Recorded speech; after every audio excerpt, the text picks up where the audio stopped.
السلام علیکم ورحمۃ اللہ وبرکاتہ۔ خواتین کو چاہیے کہ وہ چہل قدمی کو اپنی عادت بنائیں۔ چہل قدمی کرنے سے فریش ہونے کے ساتھ ہڈیوں میں مضبوطی بھی آتی ہے۔ شروع میں 20 سے 30 قدم بھی چہل قدمی کر سکتی ہیں، پھر آہستہ آہستہ چہل قدمی کا دورانیہ بڑھاتی جائیں۔ اس سے دیگر جسمانی بیماریوں سے بھی نجات حاصل ہوگی۔ روزانہ کم از کم 2 میل چہل قدمی کرنے سے خواتین میں پایا جانے والا ذہنی دباؤ کم ہوتا ہے۔ خواتین کو چاہیے کہ چہل قدمی کے وقت کپڑے اور جوتے آرام دہ پہنیں۔ چہل قدمی کے وقت قدم چھوٹے چھوٹے اور تیز تیز اٹھائیں۔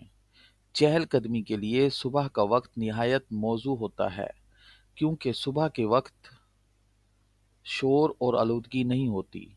35 سال کی عمر کے بعد خواتین ہڈیوں کے مختلف مسائل سے دوچار ہو جاتی ہیں۔ چہل قدمی کی عادت اپنانے سے ان مسائل سے بچا جا سکتا ہے۔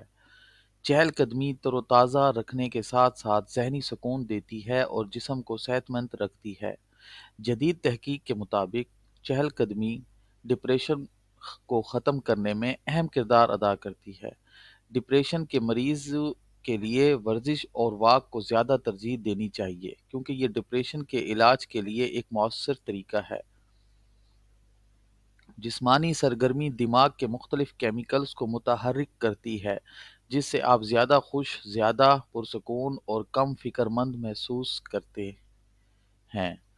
جب آپ باقاعدگی سے ورزش کرتی ہیں تو آپ اپنے بارے میں بہتر محسوس کرتی ہیں۔ ورزش تناؤ کو کم کرنے اور اضطراب کی علامات کو بہتر بنانے کے لیے بھی فائدہ مند ثابت ہوتی ہیں۔